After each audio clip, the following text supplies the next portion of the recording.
ഞങ്ങളും ക്രൂശിക്കപ്പെട്ട ക്രിസ്തുവിനെ പ്രസംഗിക്കുന്നു.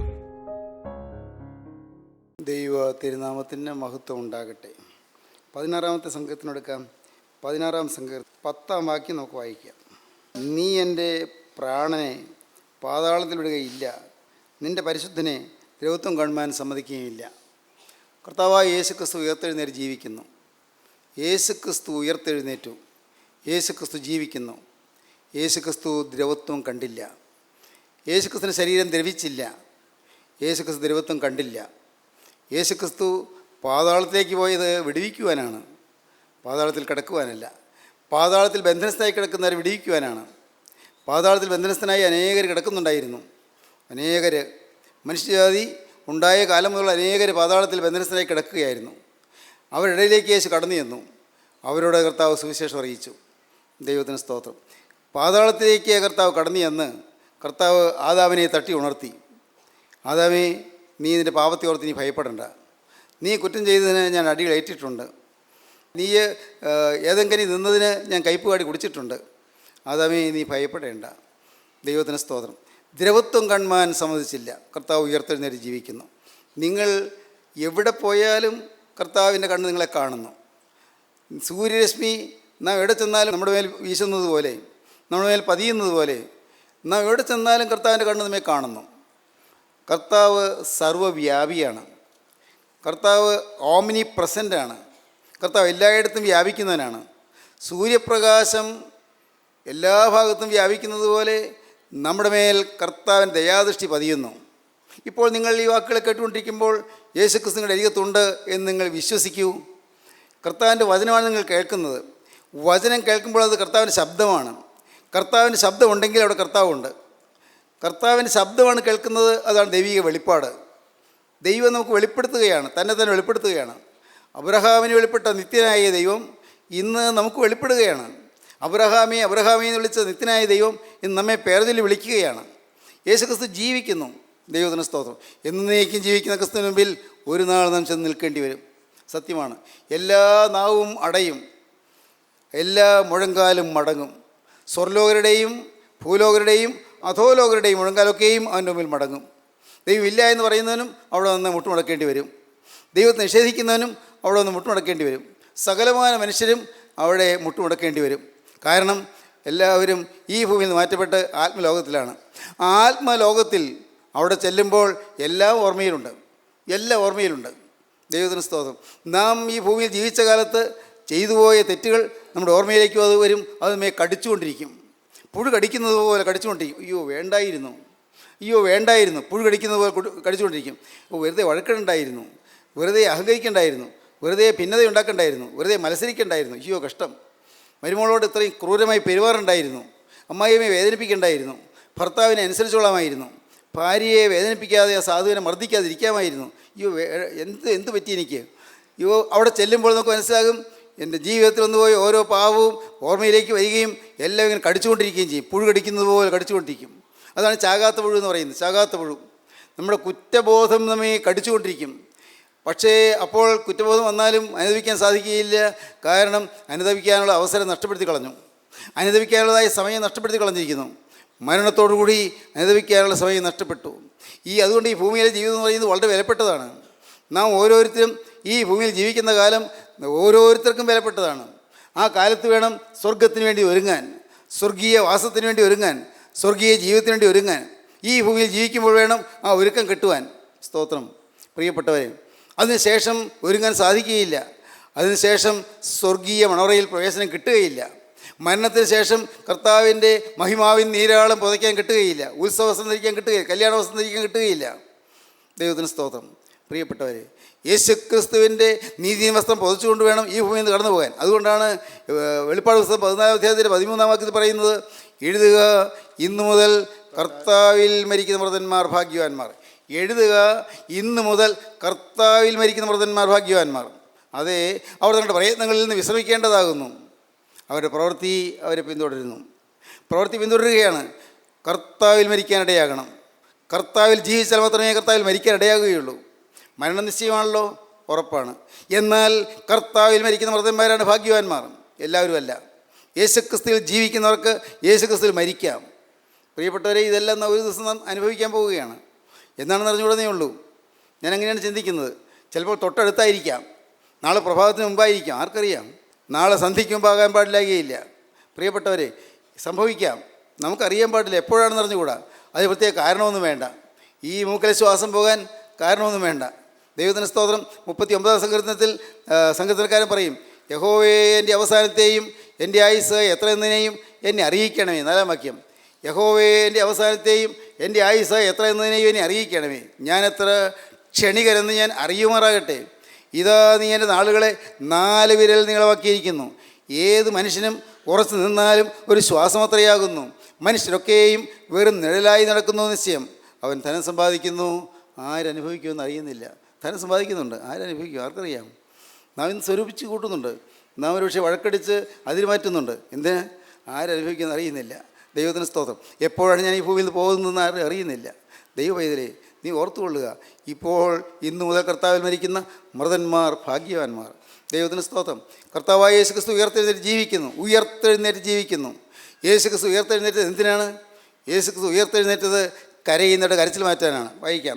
യോഹന്നാന് സുവിശേഷം 20-ാം അധ്യായത്തിൻ്റെ 13-ാം വാക്യം വായിക്കാം. ആദ്യം 20-ാം അധ്യായത്തിൻ്റെ 13-ാം വാക്യം, പിന്നീട് 15-ാം വാക്യവും. അവർ അവളോട്, സ്ത്രീയെ നീ കരയുന്നത് എന്ത് എന്ന് ചോദിച്ചു. സ്ത്രീയെ നീ കരയുന്നത് എന്തെന്ന് ചോദിച്ചു.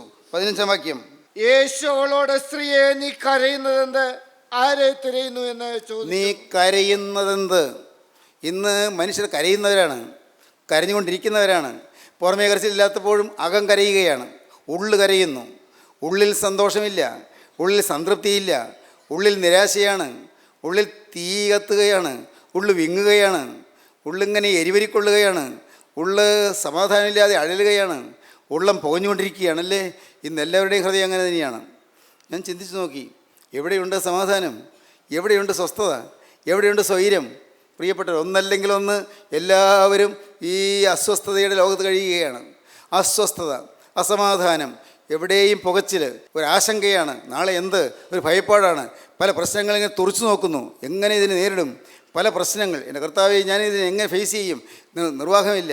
മനസ്സിങ്ങനെ പതറിയിരിക്കുകയാണ്. കുടുംബങ്ങളിൽ സ്വസ്ഥതയില്ല, ഭാര്യയും ഭർത്താവും തമ്മിൽ ഐക്യമില്ല, കുടുംബങ്ങളിൽ വഴക്കാണ്, മക്കൾ മാതാപിതാക്കളെ അനുസരിക്കുന്നില്ല, മക്കൾ താന്തങ്ങൾക്ക് തോന്നിയ പോലെ ജീവിക്കുന്നു. അവർക്ക് ഒരു ഡിസിപ്ലിൻ ലൈഫ്, ഒരു അച്ചടക്കമുള്ള ജീവിതം അവർക്ക് വേണമെന്നില്ല. അച്ചടക്കമുള്ള ജീവിതം ഉണ്ടെങ്കിൽ നല്ലതാണെന്നറിയാം, പക്ഷേ അവർക്ക് വേണമെന്നില്ല. അവർക്ക് തോന്നിയതുപോലെ ജീവിക്കണം. മക്കൾ നാനാവിധമായി പോകുന്നു. പഠിച്ചു വന്ന കുട്ടിയായിരുന്നു, പക്ഷേ 10-ാം ക്ലാസ്സിന് മുമ്പ് തന്നെ പഠിത്തം ഉഴപ്പി, എല്ലാം തീർന്നു. കോളേജിൽ ചെന്നപ്പോഴേക്കും എല്ലാം തകർന്നു.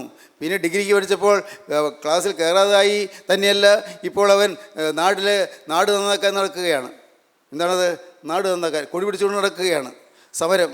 എന്താ സമരം? നാട് നന്നാക്കാനാണ്. കാരണം ഉടനെ മന്ത്രിയാകണം. ഇനി അധികം താമസിക്കാതെ മന്ത്രിയാണ്. അതിന് വഴക്കുണ്ടാക്കണം, ബഹളം ഉണ്ടാക്കണം, സമരം ചെയ്യണം. ഇതൊക്കെയാണ് ചിന്ത. വിദ്യാർത്ഥി ലോകം ഇന്ന് നശിച്ചുകൊണ്ടിരിക്കുകയാണ്. വിദ്യാഭ്യാസം ഇന്ന് തകർന്നുകൊണ്ടിരിക്കുകയാണ്. കരയുന്ന മാതാപിതാക്കൾ. അപ്പോഴാണ് ഒരു ചോദ്യം വരുന്നു, നീ എന്തിന് കരയുന്നു? ഹല്ലേലൂയ, ദൈവത്തിന് സ്തോത്രം. നീ എന്തിന് കരയുന്നു? മകളെ, നീ എന്തിന് കരയുന്നു? യുവാവേ, നീ എന്തിന് കരയുന്നു? സ്നേഹിത, നീ എന്തിന് കരയുന്നു? കരയുന്നവരുടെ കരച്ചിൽ മാറ്റാൻ യേശുക്രിസ്തു ഉയർത്തെഴുന്നേറ്റ് ജീവിക്കുന്നു. മഗ്ദല മറിയാമിൻ്റെ കരച്ചിൽ മാറി. സ്തോത്രം.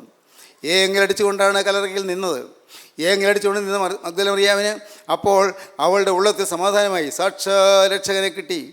അയ്യോ, മരിച്ചുപോയി എന്ന് വിചാരിച്ചിരുന്ന യേശു ജീവിക്കുന്നുണ്ട്. മിനിഞ്ഞാന്ന്, വെള്ളിയാഴ്ച മരിച്ചുപോയി എന്ന് വിചാരിച്ചിരുന്ന യേശു ഇപ്പോൾ ഈ ഞായറാഴ്ച രാവിലെ ഞാൻ യേശുവിനെ സജീവമായി കാണുന്നു. എന്തൊരത്ഭുതം, എന്തൊരു സമാധാനം.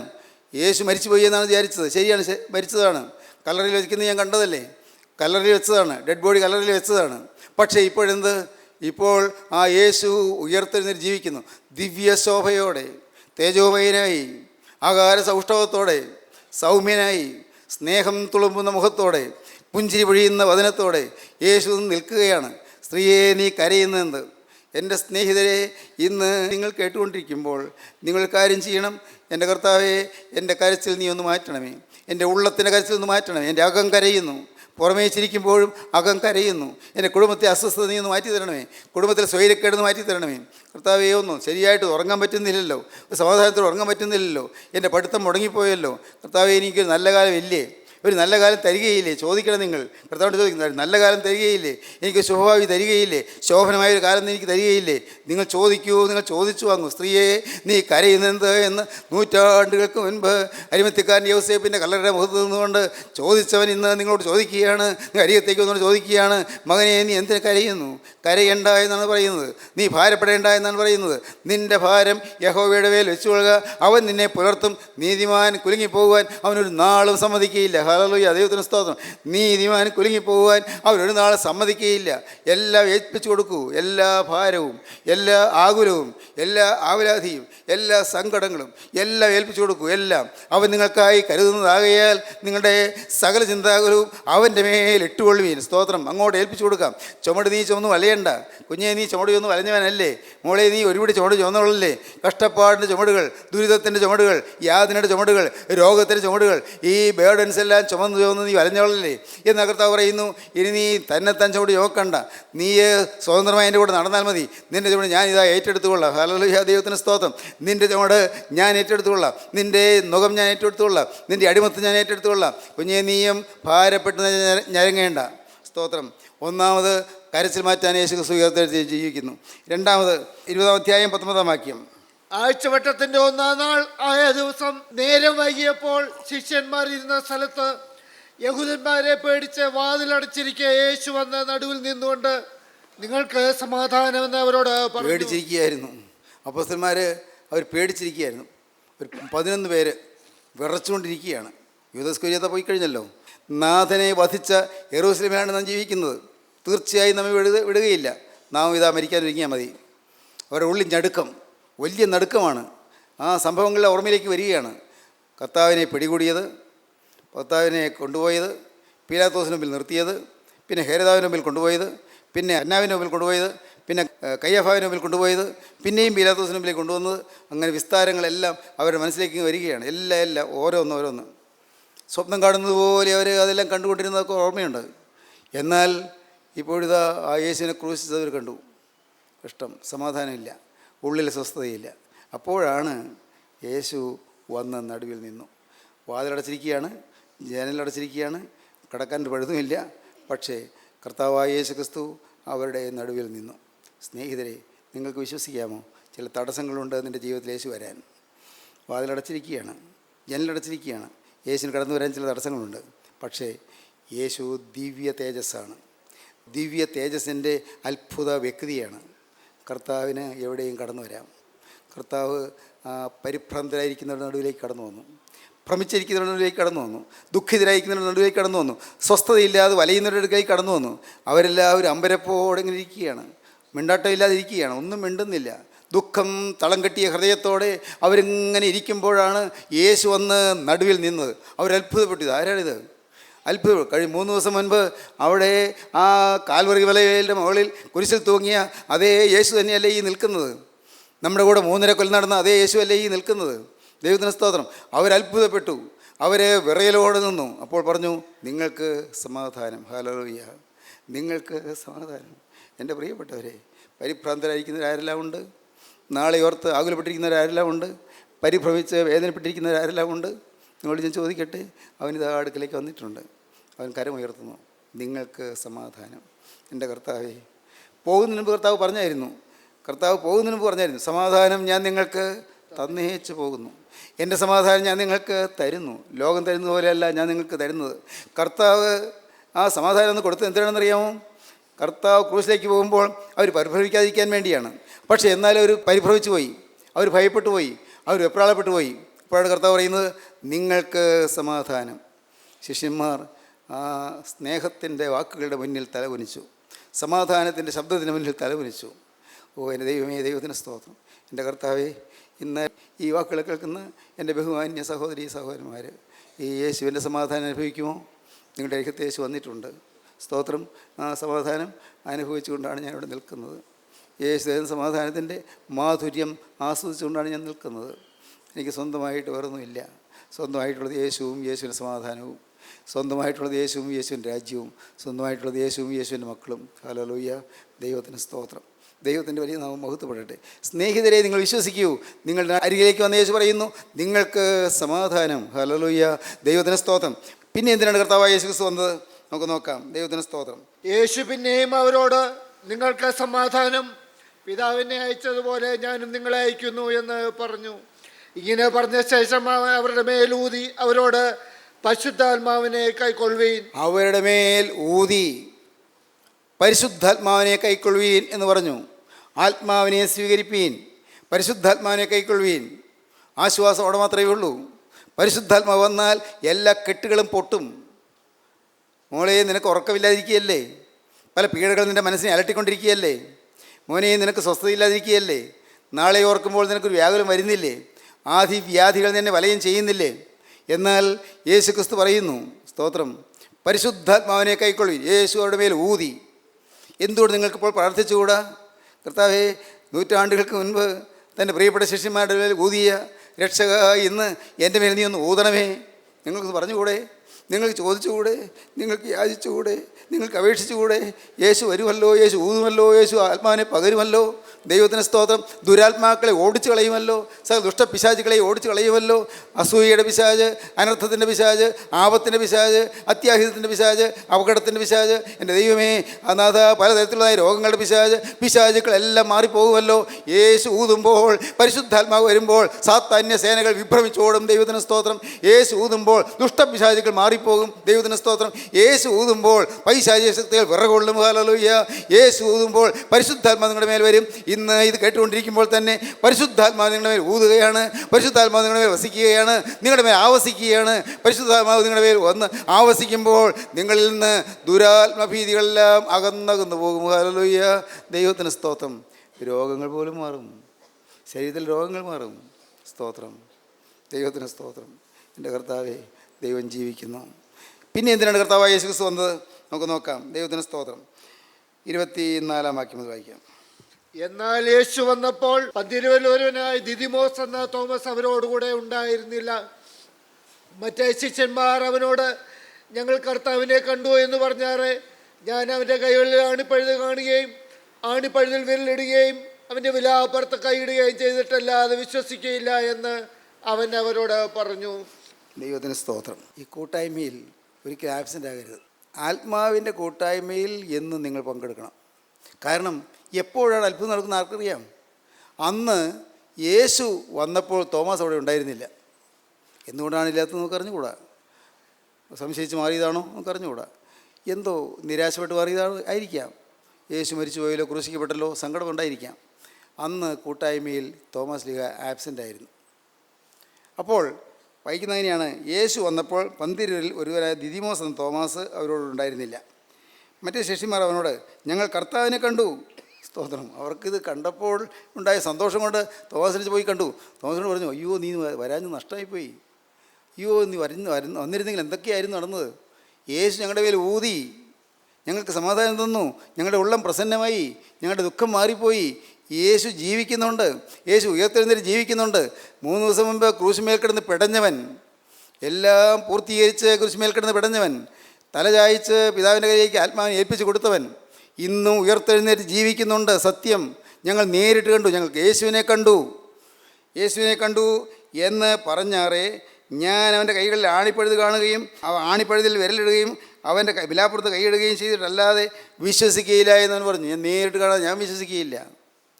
ആണിപ്പഴുത് കാണണം, ആ വിലാപ്പുറത്ത് കൈയിടണം, അങ്ങനെ ഞാൻ വിശ്വസിക്കും. എനിക്ക് വിട്ടിത്തത്തിൽ എന്നെ കിട്ടുകയില്ല, ഈ മണ്ടത്തരത്തിൽ എന്നെ കിട്ടുകയില്ല. അല്പം ശാസ്ത്രബോധം ഉള്ള ആളാണ് ഞാൻ. ഇങ്ങനെ എന്തെങ്കിലും പറഞ്ഞാൽ കണ്ണടച്ചങ്ങ് വിശ്വസിക്കാൻ അത്ര ചെറുതല്ല ഞാൻ. തോമസ് ലീഗ പറഞ്ഞതാണ്, ഞാൻ വിശ്വസിക്കുകയില്ല, എന്ത് പറഞ്ഞാലും ശരി ഞാൻ വിശ്വസിക്കില്ല, ഞാൻ നേരിട്ട് കാണണം. സ്തോത്രം. വന്നാലും കർത്താവോടെ ഇല്ലല്ലോ. പക്ഷേ നിത്യനായ ദൈവം തോമസ് ലീഗ പറഞ്ഞത് കേട്ടു. കർത്താവോടെ വന്നിട്ടില്ല. പക്ഷേ മനുഷ്യൻ പറയുന്നത്, മനുഷ്യൻ ചിന്തിക്കുന്നതിലെ അറിയുന്നതിലെ ദൈവം കർത്താവ് കേട്ടു. അടുത്ത് 8 ദിവസം കഴിഞ്ഞിട്ട് വായിച്ചോ. 8 ദിവസം കഴിഞ്ഞിട്ട് ശിഷ്യന്മാർ പിന്നെയും അകത്ത് കൂടിയിരിക്കുമ്പോൾ തോമാസും ഉണ്ടായിരുന്നു. വാതിലടച്ചിരിക്കെ യേശു വന്ന നടുവിൽ നിന്നുകൊണ്ട്, നിങ്ങൾക്ക് സമാധാനമെന്ന് പറഞ്ഞു. പിന്നെ തോമാസിനോട്, നിന്റെ വിരൽ ഇങ്ങോട്ട് നീട്ടി എൻ്റെ കൈകളെ കാണുക, നിന്റെ കൈ നീട്ടി എൻ്റെ വിലാപ്പുറത്ത് ഇടുക, അവിശ്വാസിയാകാതെ വിശ്വാസിയായിരിക്കുക എന്ന് പറഞ്ഞു. ദൈവത്തിന് സ്തോത്രം. അന്ന് തോമസ് ലീഗ മറ്റ് ശിഷ്യന്മാരോട് പറഞ്ഞതെല്ലാം കർത്താവ് കേട്ടിട്ടുണ്ട്. അതുകൊണ്ടാണ് പറഞ്ഞത്, നിൻ്റെ വിരൽ ഇങ്ങോട്ട് നീട്ടി എൻ്റെ കൈകളെ കാണുക, നിൻ്റെ കൈ നീട്ടി എൻ്റെ വിലാപ്പുറത്തിടുക, അവിശ്വാസിയാകാതെ വിശ്വാസിയായിരിക്കുക എന്ന് പറഞ്ഞു. എന്തൊരു സ്നേഹം! അവിശ്വസിച്ച് പോയെങ്കിലും കർത്താവ് തള്ളിക്കളഞ്ഞില്ല. ഒരു സംശയം വന്നെങ്കിലും കർത്താവ് തള്ളിക്കളഞ്ഞില്ല. ഒരു അവിശ്വാസം വന്നെങ്കിലും കർത്താവ് ഇറക്കി വിട്ടില്ല. കർത്താവ് സ്നേഹത്തോടെ വീണ്ടും വന്നു, സ്നേഹത്തോടെ പിന്നെയും വന്നു. അന്ന് വന്നത് തോമസ് ലീഗയ്ക്ക് വേണ്ടിയായിരുന്നു, ഒരു അവിശ്വാസിയെ വീണ്ടെടുക്കാൻ വേണ്ടിയായിരുന്നു. എൻ്റെ ദൈവത്തിന് സ്തോത്രം. ഒരു അവിശ്വാസി അവിടെ ഉണ്ടായെന്ന് കർത്താവിന് അറിയാം. തോമസ് ലീഗ ഒരു അവിശ്വാസിയായി പോയി എന്നറിയാം. എന്നാൽ കർത്താവ് അതല്ല കാണുന്നത്. ഈ അവിശ്വാസി ഇപ്പോഴുള്ള സ്ഥിതിയല്ല കാണുന്നത്. വർഷങ്ങൾക്ക് ശേഷം ഈ മലങ്കരയിലേക്ക് വന്ന് മൈലാപ്പൂരിൽ കുന്തമേറ്റ് ശൂലമേറ്റ് മരിച്ച് രക്തസാക്ഷിയായി തീരുന്ന തോമസ് ലീഗയാണ് കർത്താവ് അപ്പോൾ കാണുന്നത്. വരാൻ പോകുന്ന കാര്യങ്ങൾ കർത്താവ് കാണുകയാണ്. രക്തസാക്ഷിയാകാൻ പോകുന്ന കാര്യങ്ങൾ കർത്താവ് കാണുകയാണ്. നിത്യനായ ദൈവം എല്ലാം കാണുന്നു. ദൈവത്തിലെ ദൈവത്തിന് സ്തോത്രം. അവിശ്വാസിയാകാതെ വിശ്വാസിയായിരിക്കുക. തോമസ് ലീഗ വാ വിട്ട് കരഞ്ഞോട് പറഞ്ഞു, എൻ്റെ കർത്താവും എൻ്റെ ദൈവവുമായുള്ളവേ. സ്തോത്രം. എൻ്റെ കർത്താവും എൻ്റെ ദൈവവുമായുള്ളവേ. ഇന്ന് എൻ്റെ പ്രിയ സഹോദരങ്ങളെ, നിങ്ങൾ വിശ്വാസികളായി തീരുക. യേശു ക്രിസ്തു ജീവിക്കുന്നു.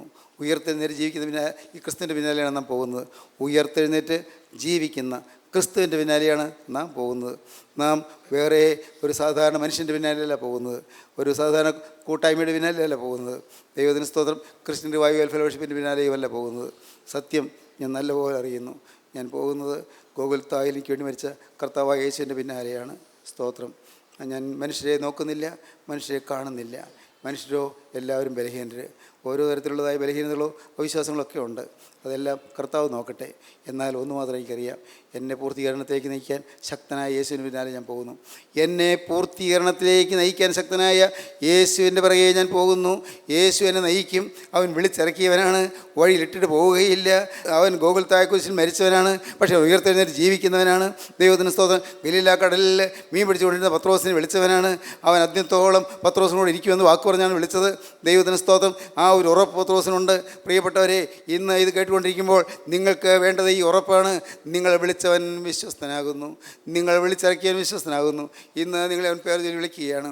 അവിശ്വാസിയാകാതെ വിശ്വാസിയായിരിക്കുക. നിങ്ങളെ ആളാമ്പ്രതി അവൻ വിളിക്കുകയാണ്. ഓരോരുത്തരെയും യേശു വിളിക്കുകയാണ്. യേശു എന്ന് വിളിക്കുന്നു. ഈ സമയം നിങ്ങൾ നഷ്ടപ്പെടുത്തരുത്. കർത്താവേ, ഞാൻ വിശ്വസിക്കുന്നു. എൻ്റെ കർത്താവും എൻ്റെ ദൈവവുമായുള്ളവേ, എൻ്റെ കർത്താവും എൻ്റെ ദൈവവുമായുള്ളവേ, എൻ്റെ കർത്താവും എൻ്റെ രക്ഷകനുമായുള്ളവേ, എൻ്റെ കർത്താവും എൻ്റെ ഉടമസ്ഥനുമായുള്ളവേ, എൻ്റെ നാഥ, എൻ്റെ യേശുവേ, എൻ്റെ അപ്പ, എൻ്റെ നാഥ, എൻ്റെ കർത്താവേ, നീ എൻ്റെ യജമാനാണ്, നീ എൻ്റെ ലോഡാണ്, നീ എൻ്റെ നാഥനാണ്, നീ എൻ്റെ ഉടമസ്ഥനാണ്, നീയാണ് എൻ്റെ എല്ലാം, എൻ്റെ സ്വത്ത് നീയാണ്. കർത്താവേ, എൻ്റെ ഭാവി നീയാണ്. യേശുവേ, എൻ്റെ നിത്യത നീയാണ്. നിത്യത യേശുവേ നീയാണ്. നീ ഇല്ലാത്ത ലോകത്തേക്ക് പോകാൻ ഈ ഇട വരല്ലേ കർത്താവേ. നീ വസിക്കുന്ന ലോകത്തേക്ക് ഞാനും ആനയിക്കപ്പെടണമേ കർത്താവേ. അതിനായി നീ വിശുദ്ധീകരിക്കണമേ. പ്രാർത്ഥിക്കൂ പ്രിയ ദൈവജനമേ, കരയൂ, ദൈവത്തോട് പറയൂ. അവങ്കിലേക്ക് നോക്കിക്കൊണ്ട് പ്രകാശിതരായി തീരൂ. അവങ്കിലേക്ക് നോക്കിയ പ്രകാശിതരായി. അവരുടെ മുഖം ലജ്ജിച്ചു പോയതുമില്ല. ഇപ്പോൾ നിങ്ങൾ യേശുവിലേക്ക് നോക്കുക. ഉയർത്തെഴുന്നേറ്റ് ജീവിക്കുന്ന ക്രിസ്തുവിൻ്റെ അരികത്ത് വന്നു എന്ന് വിശ്വസിച്ചുകൊണ്ട് യേശുവിലേക്ക് നോക്കുക. യേശു നിങ്ങളെ ഉയർത്തെഴുന്നേൽപ്പിക്കും. യേശു നിങ്ങളുടെ ആത്മാവിൻ്റെ മരണാവസ്ഥയിൽ നിന്ന് നിങ്ങളെ ജീവിപ്പിക്കും. യേശു നിങ്ങൾക്ക് പുതിയ ജീവൻ തരും. യേശു നിങ്ങൾക്ക് പുതിയ പേര് തരും. യേശു നിങ്ങൾക്ക് പുതിയ ആകാശവും പുതിയ ഭൂമിയുള്ള നിത്യതയിലേക്ക് പ്രവേശിപ്പാൻ കർത്താവ് നിങ്ങൾക്ക് കൃപ തരും. കർത്താവിൻ്റെ തിരുരക്തങ്ങളെ കഴുകും. ദൈവം നിങ്ങളെ അനുഗ്രഹിക്കട്ടെ. നമുക്ക് പ്രാർത്ഥിക്കാം. കാരുണ്യവാനേ, മഹാപരിശുദ്ധനായ സ്വർഗീയ പിതാവേ, ഈ നല്ല സമയത്തിനായി ഞങ്ങൾ നിന്നെ സ്തുതിക്കുന്നു. തിരുവചനങ്ങൾക്കായി ഞങ്ങൾ നിന്നെ സ്തുതിക്കുന്നു. വചനം കേട്ട എല്ലാവരെയും അവിടെ നിന്ന് അനുഗ്രഹിക്കണമേ കർത്താവേ. ഈ വചനം കേട്ട എല്ലാവരും അവിടുത്തെ രണ്ടാമത്തെ വരയിൽ പറന്നു വരുവാൻ യോഗ്യരായി തീരണമേ കർത്താവേ. വിശുദ്ധീകരിക്കണമേ. എല്ലാവരെയും നന്മകളാൽ നിറയ്ക്കണമേ. യേശു ക്രിസ്തുവിൻ്റെ രാജകീയ നാമത്തിൽ പ്രാർത്ഥിക്കുന്നവരോട് കേൾക്കണം പിതാവേ.